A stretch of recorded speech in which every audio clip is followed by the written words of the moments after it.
સિદ્ધપુરમાં કંકેશ્વરી માતાના 121મા પાટોત્સવની ભવ્ય ઉજવણી. ભક્તિમય માહોલ છવાયો. ઐતિહાસિક અને ધાર્મિક નગરી તરીકે પ્રસિદ્ધ સિદ્ધપુરના ખીલાતરવાડા વિસ્તારમાં આવેલા અતિ પ્રાચીન અને પૌરાણિક કંકેશ્વરી માતાજીના મંદિરે આજે 121મા પાટોત્સવની ભવ્ય અને ભક્તિમય ઉજવણી કરવામાં આવી હતી.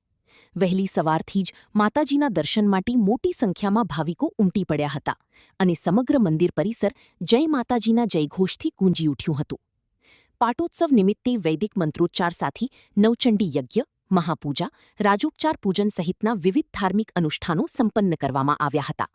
સમગ્ર દિવસ દરમિયાન શ્રદ્ધાળુઓએ માતાજીના દર્શન કરીને આશીર્વાદ પ્રાપ્ત કર્યા હતા. આ પ્રસંગે યોજાયેલા નવચંડી યજ્ઞના યજમાન તરીકે હરીશકુમાર શંકરલાલ ઠાકર રહ્યા હતા, જ્યારે મહાપ્રસાદના દાતા તરીકે કાશ્મીરાબેન ઠાકરે સેવા આપી હતી. રિપોર્ટ નરીશ ઠાકર, હારીજ.